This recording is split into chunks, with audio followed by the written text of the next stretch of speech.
All right. Hi, everyone. We're officially starting this now. My name is Anthony O'Brien. I'm the copyright advisor here at the university, and I'm going to be doing a copyright webinar for you today. Yay. So I'm going to share my screen in a moment, and I'll actually turn my camera off. It's just that way you get a kind of cleaner capture of the screen. So let's do that, and we'll see how we go. Okay, so we tested this earlier and it all worked fine. So hopefully it's the same. So I'm hoping everybody can see this. So yes, I'm the copyright advisor here, and that means I deal with matters of copyright and IP. And a lot of the time I help researchers and teaching staff, but I do provide advice for students as well. So what I'm going to cover in this session, I'm going to give you a bit of a brief introduction to what copyright is. I'm going to talk about students and copyright. And then I'm going to do some more in-depth stuff around copyright and assessments, and also copyright in theses or dissertations, which is also applicable to publications. So if you're an advanced undergraduate student, or you're working in masters or HDR spaces, you may be doing your own publications, and so this will also be relevant for that. I'm going to talk about how to actually seek permission to get reuse for the resources that you need to reuse, and help and support. Now, you notice I'm using the word reuse there. So when somebody reads something, that's considered a use, but if you take it and reproduce it, generally speaking in copyright terms, that's referred to as reuse. So this is why you're always going to see this reuse. And then to wrap up, we're going to talk about where to go and get help and support around this. And there are a couple of places you can go. So let's kick it off. Do you mind if I just launch the first poll? Oh, yes, go ahead. Is that all right? Just quickly. So we've just got a poll with 2 questions, which should come up on your screen now. If everyone's able to just quickly answer those for us, that would be great. So while people are doing that, I'll just talk about how we're going to handle questions. So Zoe, who is the other voice you can hear in this recording or the session, she is my moderator. She's one of my colleagues. And so you can send any questions through in the chat, and Zoe will gather them together. I'm going to pause every so often and just ask if there are questions, just because I don't want to get to the end and find there's 20 million questions about different things. So at the end of each of the sections, you can see on the screen there, I'll quickly pause. I'll ask if there's any questions. So yeah, so if you have any questions, pop them in the chat and we'll get there. Great, thanks. Okay, so are we happy for me to move on while the poll's still up, Zoe? Yes, all good. Yep. Thank you. Beautiful. Okay, so yes, just a reminder, any questions, pop them in the chat and Zoe will read them out for you. All right, so copyright is really, really boring, let's be honest. It's my job and I fully understand that. So I'm going to keep this very, very brief with the introduction of it. So there's 3 points I want to talk about here, and you can see them on the screen. So copyright was kind of introduced as a way of, in theory, it's meant to balance the needs of the rights holders and what they need to do with the kind of general good, I guess. So somebody from the general public being able to use a resource in a way that's helpful for them without infringing copyright. So you may have heard of the Gutenberg printing press. This is actually around the time that copyright really kicked off. Because previously to that, people had to copy something, they had to handwrite it all, and it was a really laborious process to copy a book, for example. So it didn't really happen a lot, and where it did, it was usually in a scholarly context with like a monastery or something like that. But then the printing press came along and kind of blew the doors open, so to speak. So because of that, all the rights holders kind of went, oh my God, what are we going to do? What are we going to do? So this is how copyright became a thing. Copyright was put in place to stop people from willy-nilly making copies of things that belong to other people and depriving them of their livelihood. Now, nowadays, it's kind of evolved into a massive industry in and of itself. You've got these massive companies, who I won't name, who are going and getting extensions on copyright periods and all this type of stuff. So it's kind of swung a little bit more in the direction of the rights holders now than that general public good, but that's kind of why it exists. And I'm going to talk about a few bits and pieces for how you guys as students can use things without breaking copyright as we go through. So one of the big pieces that kind of fits into all of this is the Copyright Act 1968. Now, this is a piece of legislation here in Australia, and legislation does vary around the world. There's not just like one copyright law for the entire world. So here in Australia, we have the Copyright Act. And as you can tell by the year on the end, it's one of the longest running pieces of legislation in Australia. It's continually being updated and having things tacked on and all these different things. So whenever I'm talking about the act or legislation, this is what I'm referring to. And it's a very, very long document. I do have it printed out here with me. It's kind of about that thick, including all the various addendums and things. I don't recommend you reading it. It's thoroughly boring, but it's my job to know what's in there. So rely on me to help you that way. The other big thing that I do want to talk about, and this was mentioned in the description of the webinar itself, we have fair dealing and fair use, and they're often confused. So fair use is what they have in the US. And I realized I told you I was going to turn my thing off, and I keep sitting here talking to it, but it doesn't really matter. So anyway, fair use is what they have in the US. So as a result, when you Google stuff about copyright, you tend to get US information because there's so much of it out there. Fair use is much broader in its usage than what we have here in Australia. So pretty much with fair use in the US, as long as the use isn't commercial and it's considered transformative, and a few other kind of tick boxes, you can do a lot more with it. So this is how people quite often are able to put things into YouTube videos and things like that without breaking copyright.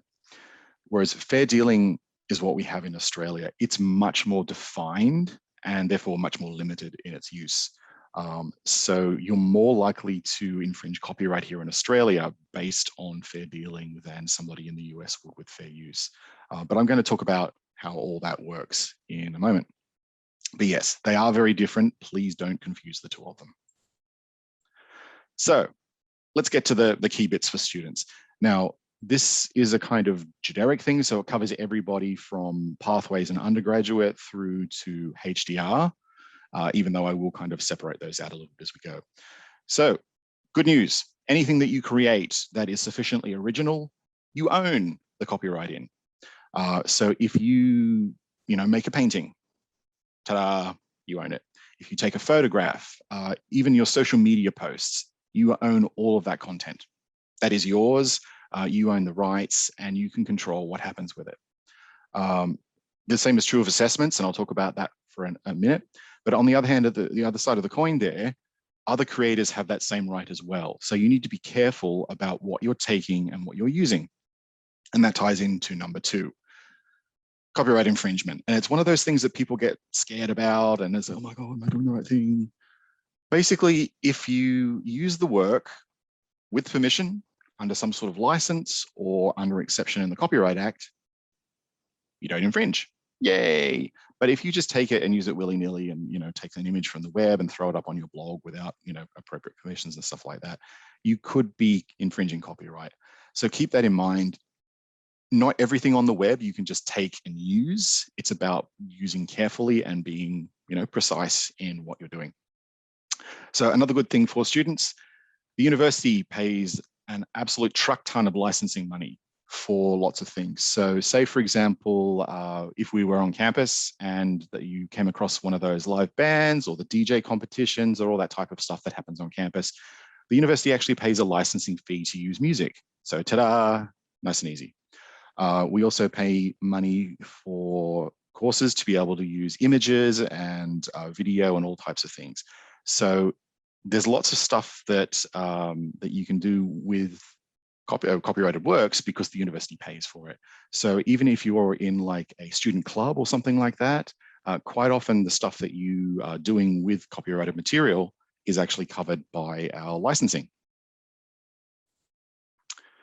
So let's dive deeper into, actually, let's stop there before we get onto the assessments, and I'll just ask if there's any questions. No questions at the moment. No, they're all just bewildered. Oh my God. So let's delve into the assessment side of things. So as I said, when you create something, you own it. and that includes the submissions that you make for your assessments. So when you write an essay or you create some kind of presentation that you're submitting as part of your university course, you actually own that. And there may be times that your coordinator says, oh my God, you've done such a great assessment. Love your work. I'd like to reuse that next year as a sample, submission for the course. And that's fine. They can do that, but only if you provide permission, and it should be in writing. Don't ever just agree to anything verbally. They need to request permission in writing, and you need to provide it in writing. And you can say no as well. You own that material, you own that submission. So if you don't want your work to be used in the next year's class as a sample or whatever, you can just say no. There's no responsibility on you to say yes, you own it, it's your decision, you own the copyright. And they also need to appropriately anonymize, that's not a good word, brain fart. They also need to make it anonymous so that you are not actually, your right is being kind of maintained there. So the other thing with assignments, it's what's known as third-party copyright. So I'm sure you've all taken, an image from the web, or you've copied something out of a textbook and thrown it into a presentation, or you've put something into an essay to help highlight a point. So that is all material known as third-party copyright. So the good news is, as a student, whether you're undergraduate, whatever, if you are submitting something as part of an assessment, you're not actually breaking copyright by reusing that material. You're covered by one of the fair dealing exceptions in the Copyright Act. It's known as a research or study. So you can take all of that material, put it into your assignment, as long as you reference appropriately, of course, and ta-da, you are free to use that whatever you need. Now that covers pretty much anything, music, video, whatever, because that fair dealing exception is quite broad. And as a student, you can take full advantage of that, but it must be part of a university assessment. You can't do it. You can't say, oh, I'm a student, therefore I'm covered by research or study to make a whole YouTube clip around something. That doesn't cover it. There may be some other fair dealing exceptions that do that, something like criticism or review or parody or satire, or a couple of them. So a good example there, I don't know if anyone that's watching either the live session or the recording views the Friendly Geordies YouTube channel. He relies quite heavily on both criticism or review and parody or satire, especially the latter one. So he quite often takes clips from, say, a current affair or something like that, and he can do that under Australian current copyright law because of those fair dealing exceptions. So it's about just being aware of what you can and can't do. As far as your assessments go, like I said, reference appropriately. So let's look at how to do that. So I've got some text from my assessment. I need to put an image of some description in there. So I thought, hey, let's go with koalas. So ta-da, I just whacked it in. Is that good enough? I'm covered by fair dealing, right? Yes, you are, but no, this isn't quite enough. So you need to look at whatever your referencing style is for your assignment and see, how do I need to handle images? One of the things with copyright is that you need to give the creator or the source appropriate credit. And you need to kind of do this as part of your assessments anyway. If you don't, you're throwing away marks. So referencing, always important. Okay. So for us, for this image, I'm using a kind of APA style here. Now, this is not perfect APA simply because the slide would not let me do italics on here for some reason, but you get the idea here. So we've created a figure because this is what images get called if it's in an essay or some kind of publication. So figure 1 shows a koala carrying a child, doing exactly what my referencing style says, and then my reference list entry. So by doing this, I'm meeting all the needs that I have to do to use or reuse that content in my assessment. Ta-da, done. You have to do it anyway to get marks. Hey, might as well do it properly. So nice and easy. And this is actually similar for if you're going to do in a thesis later on, but there are some a few small changes, and we will talk about that. So nice and easy. Put it in your assessment and follow the appropriate referencing style. So as I mentioned, this is for an essay, but if it was for, say, a PowerPoint or something else, you may do it differently depending on the needs of the assessment. Did you want to ask a question there, Zoe? There's just one question that's come through. Yep. Is copyright and plagiarism kind of connected together? They're asking. They sort of are. So plagiarism, for those that don't know, and I'm really hoping that being at this university, you do know what plagiarism is.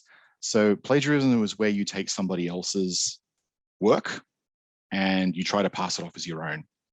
So if you are copying somebody else's work verbatim, so you're copying directly from a website or from a book and putting it straight into your assignment, you are actually breaking copyright because you've taken that work, you haven't given them credit, and you've put it in and tried to pass it off as your own. So yes, for that aspect where you're directly reproducing something and you're not giving credit, it does kind of tie plagiarism and copyright together.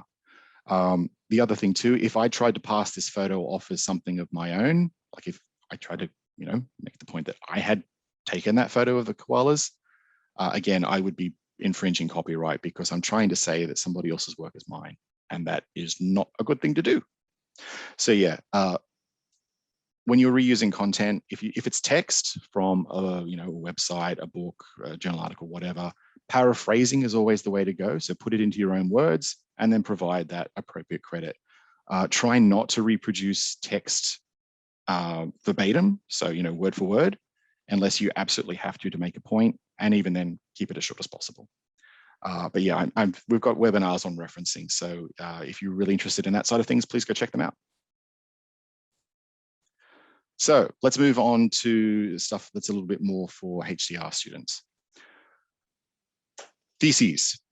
So theses or dissertations are classed as publications. They're not classed as assessments. So basically everything I just said then for assessments does not apply to a thesis. So that publication classification moves it to a new category, and you really need to think about copyright in these aspects. You can't just put something in and go, oh, it's covered by research or study, ta-da, done. This is where it kind of, let's just say I chose this image for a reason. Some students really pull their hair out about this stuff. It's not that hard if you kind of get a few things into your head, or for that matter, just reach out to me and I can help. So there's this concept of substantial versus insubstantial use that applies to theses. So if you're using a small amount of text, for example, that's usually considered insubstantial. But if you're taking, say, an image, or somebody's done, say, a table that fully summarizes the, say about 16 or 18 different journal articles into one small little table, those types of things are always considered substantial, and means that you need to get permission. So I get contacted by students all the time, HDR students who are working on their thesis, and they're like, oh, I've taken this from somewhere. Can I just use it?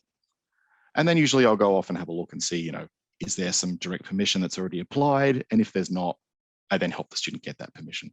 So wherever something would be considered substantial, so not a very, very small part, and always things like images and things like that, you always need to get permission for your reuse in a thesis. And you might think, but hey, I already wrote a journal article myself. I want to put that in my thesis. I wrote the article, right? Therefore, I must own it. Yeah. Scholarly publishing is interesting. So for those that are looking to write articles or conference papers or book chapters or whatever, you need to think about who is going to own the copyright in it when it's complete. So there may be times that you get to keep the copyright yourself, yay. And then there may be other times that you actually need to sign it over. So for example, if you want to publish in a journal from, say, Wiley, usually you actually have to sign a publishing agreement, and they will get you to sign the rights over to the publisher. So there's a whole heap of stuff coming up next week and further on from that around open access. So if you're interested in this side of things and publishing, please check out next week's seminar on the 26th.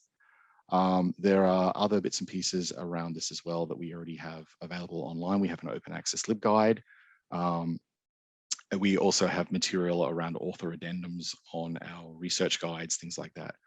The other thing too, that you can either reach out to myself or you can reach out to our research and scholarly publications Solid Communications Advisor, Debbie Booth, and we're happy to provide support around this too.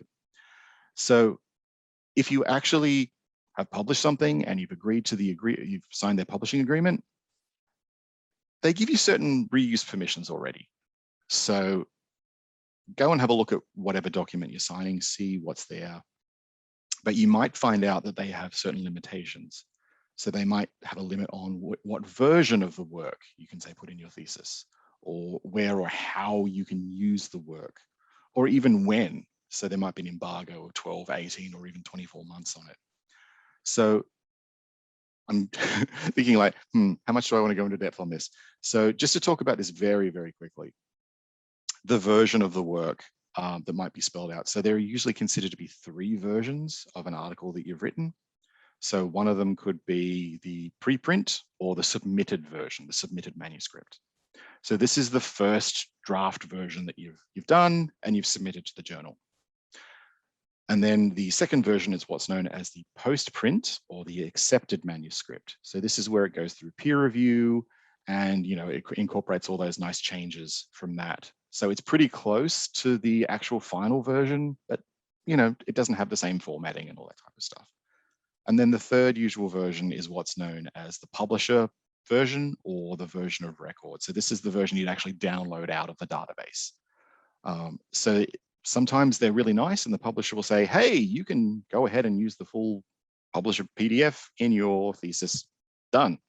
And then other times they say, oh, you can use the accepted manuscript with an embargo or whatever. And that's something that we can provide advice on. And I've got some contact details for that on the last slide. So if you're already thinking, my God, my head's about to explode, this is so much stuff, don't panic too much. We have some great information on the web around this, and you can also reach out and get support for this too. So just be aware, just because you've written something, you may not own the copyright in it if you sign it away to a publisher. So keep that in mind. Now, did I see something pop up there, Zoe? Yes, so there's one question about, they've said, how about the work leading up to a thesis, like presentations for UON cluster groups? Can I use images under the research study category then? Usually, if you're doing any kind of presentation that's work related, so I'm going to assume that these cluster groups are a research group that also includes staff members and things like that. Would that be a fair assessment? They haven't responded. Okay, yes, let's just yes. assume otherwise. They said yes. Yep. As far as anything research related goes, that's around work stuff and research type stuff, that study and research would cover you, yes. There's also that kind of idea of internal and external use. So say for the stuff that I'm using in this webinar, for example, I've had to clear it all for external use because it's going onto YouTube and it's going to be publicly available. So I made sure that I used images in here that I had permission to use. And I made sure that when I get to a database later on, it's something that I can show you because we have permission to do it. So that's kind of the external considerations. If I was only showing this with internal staff members, say inside the library, I could use a little bit more content without having to think about it. So if it's not going to be publicly shared and it's only being used internally, it also gives you a little bit more leeway with what you can do around copyright. But yeah, you can usually rely on that study or research or some of the other fair dealing things as well for those types of work related things. But yeah, the other thing that's going to be covered a little bit more in the open access webinar next week, just while we're on this slide. So this is going to look at, and then again, it'll tie into the versions of the work and things like that, what you can actually share online to make your work available and findable. So if you are, like I said, interested in that, please tune in for next week's open access webinar. So.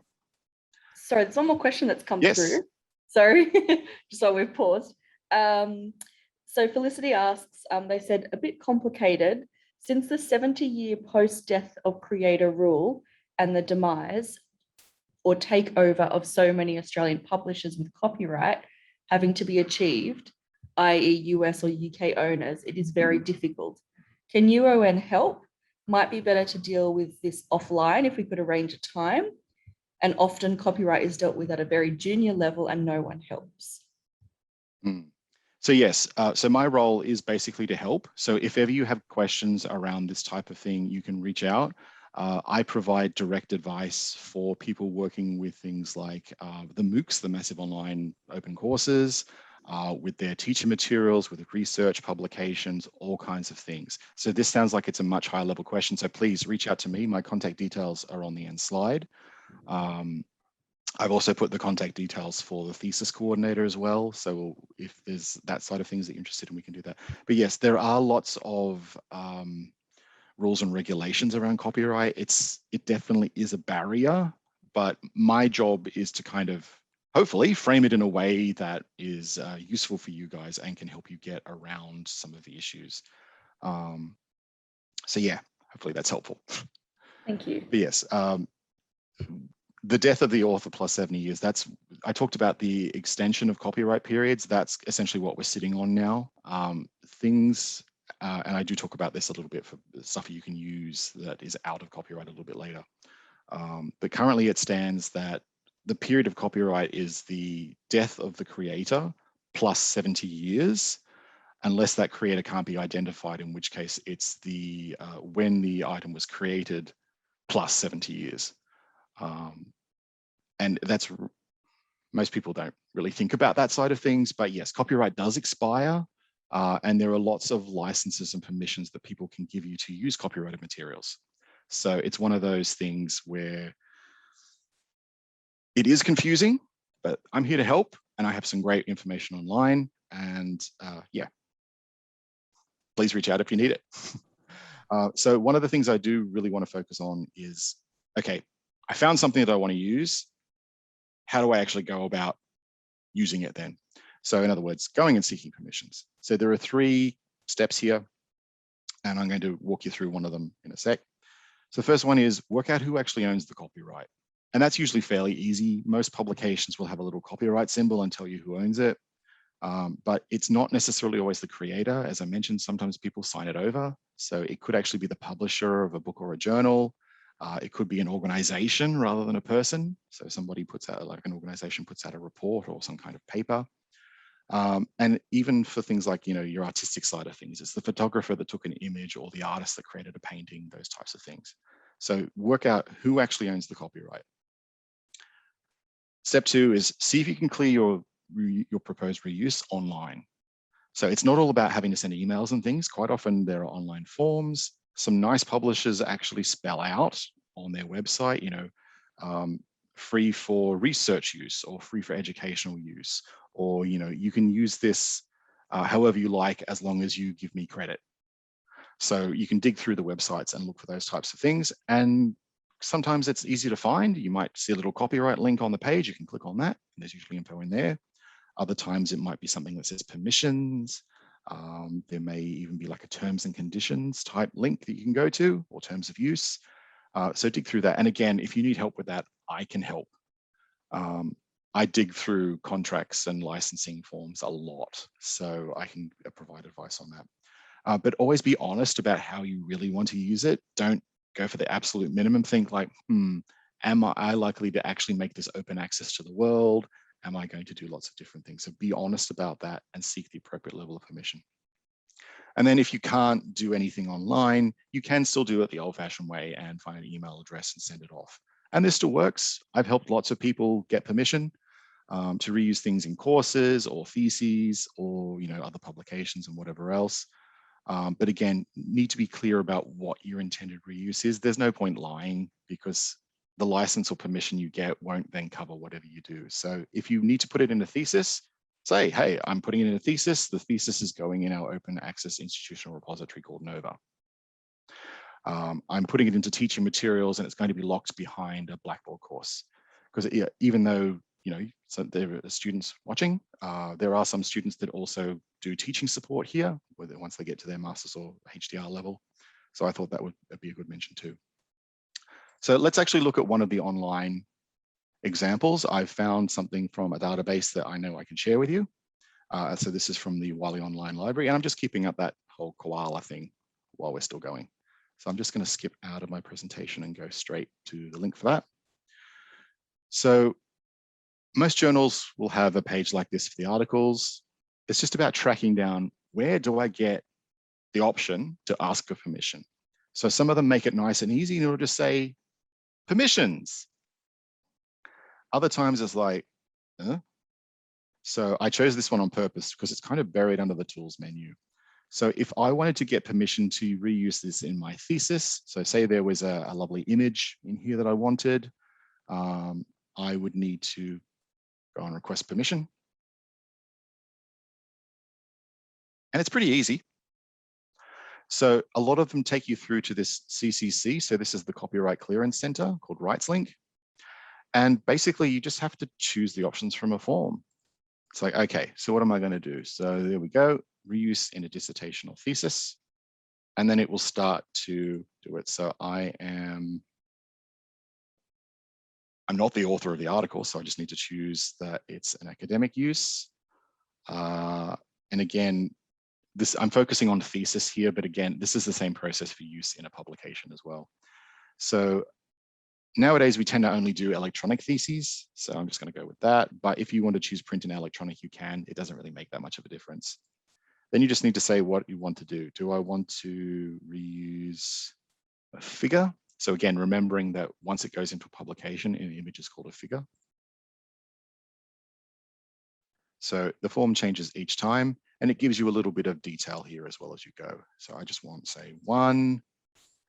I'm not going to be making a translation of anything. This is one of the key things the publishers will always ask. Change it to my thing. And depending what you put in here, it will actually change. But I can run a quick price. And ta-da, it's quoting me to say, it's going to cost me $0 to get permission for this. So again, please read any notes that pop up here. They are helpful. Once you click continue, it will actually prompt you to create an account with the Copyright Clearance Center. So if you are a HDR student or someone that's working in publications, I do recommend that you go and set up an account with them because it will save you time later. And then basically you just continue, and then it will give you a permission pretty much straight away. So that wasn't that hard, was it?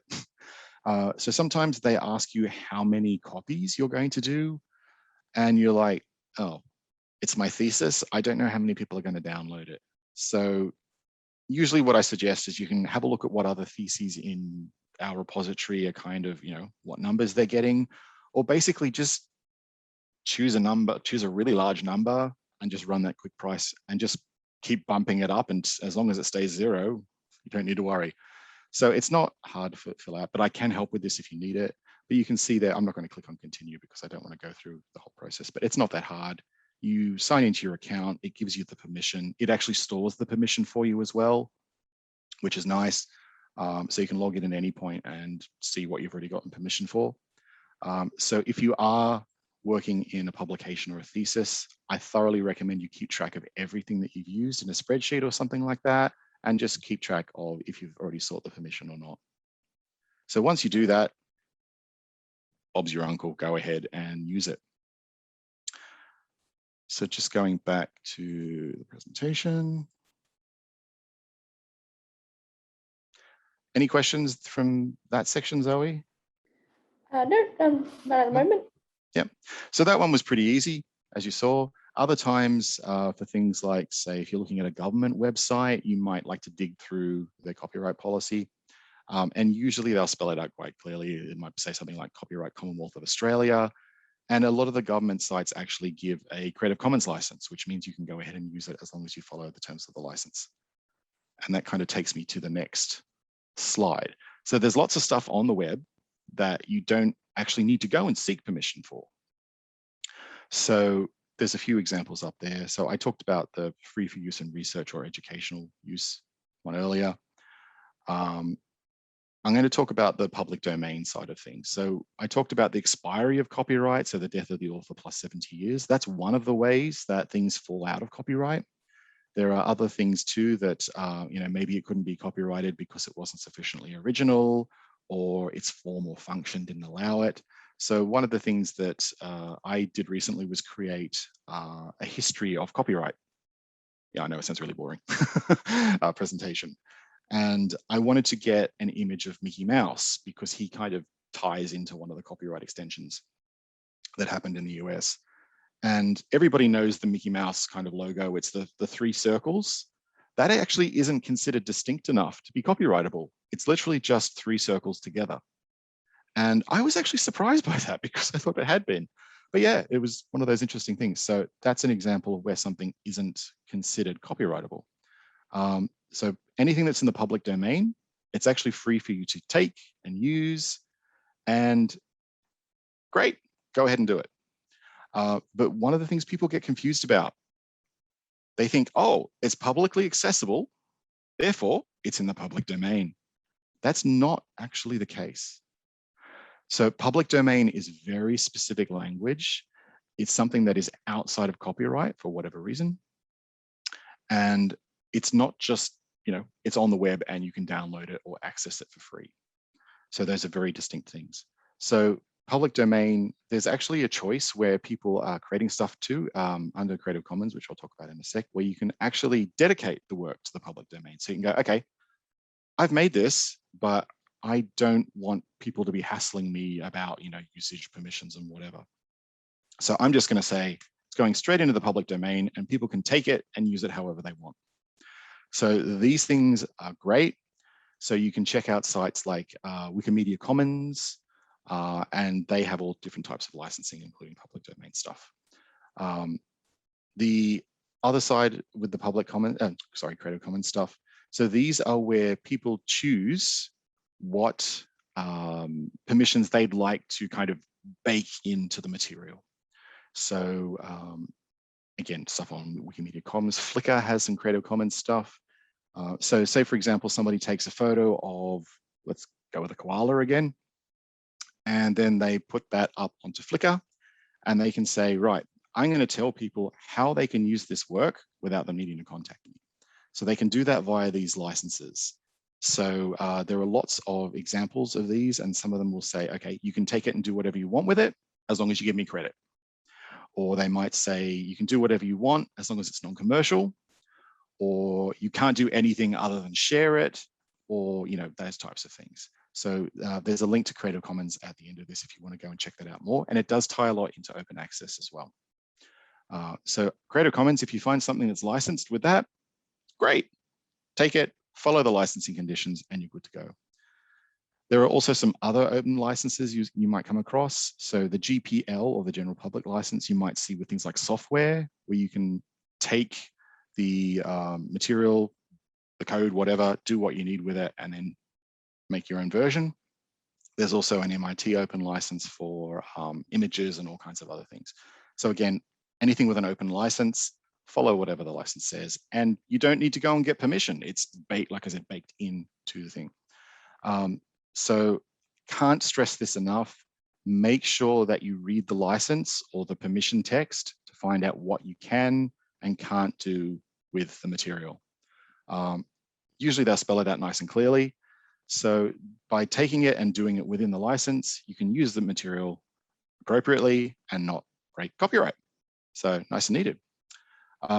There's literally a whole webinar in and of itself around some of this stuff. So this was just a kind of brief introduction. And again, if you need support with this, you can reach out to me and I'm more than happy to help. You can also, if you're creating works yourself, you can choose to put a Creative Commons license on them. Like I said, with that person that put their koala photo up in the Flickr. So you can choose to, apply one of these licenses, and people will know then what they can and can't do with the work that you've created. So that's the end of the content that I have. Were there any more questions at this point? No. Cool. Like I said, there's going to be a lot of stuff with copyright where you're just like, that doesn't quite apply to my situation. So what I've talked about has opened up a Pandora's box for you, or you're not really sure, by all means, please reach out. Here's my direct email address, copyright@newcastle.edu.au. So I can help with all kinds of stuff around Creative Commons licensing, understanding if you can reuse something in a publication or whatever. The other contact that's down here is our thesis coordinator, so library-thesis@newcastle.edu.au. So these guys can help with, the thesis team helps with your own publications and reusing them in a thesis. So if you've reuse some or all of an article or a chapter or something that you've written and it's gone into your thesis, they're fully aware of what we can and can't do and which versions are okay, and they can help you sort that out. But if ever you're confused about who to send it to, you can always send it to me and then I'll forward it on to these guys if it needs to go to them. So I mentioned a few times we have some copyright material on the website. So there's some great intros for students, for staff members, for researchers. So just go to newcastle.edu.au/copyright-support, and that will get you there. There's a little quick link there for submitting your thesis, and there's some information on copyright around that. If you do want to check out more about the Creative Commons licenses and either using them yourself or how you might be able to use something that's already got a license on it, you can go to creativecommons.org.au. I actually am a member of Creative Commons Australia, and we're working to update their website at the moment. And then there's just a couple of things there about I made this presentation using Canva, and canva.com allows you to set up free accounts and things. So if you're interested in using anything, and this was based on a template that I found there. So yes, that was me talking at you for about 45 minutes on copyright.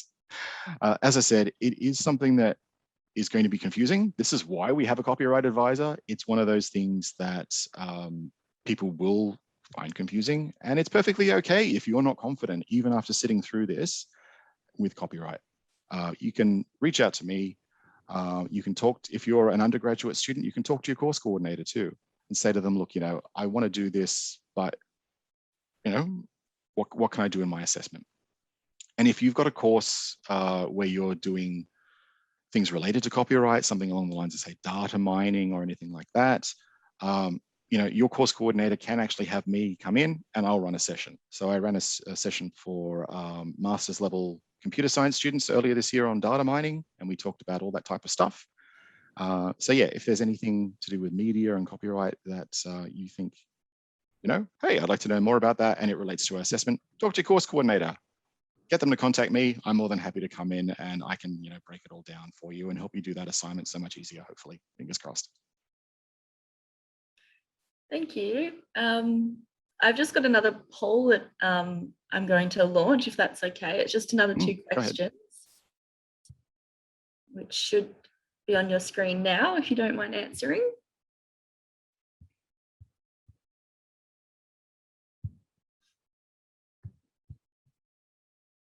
This is one of those topics where I'm fully expecting that there'll be a few still not confident. Yes. But the point is, you don't have to know it all yourself. I'm here to help. Great. Thank you very much. Everyone's answered that one now.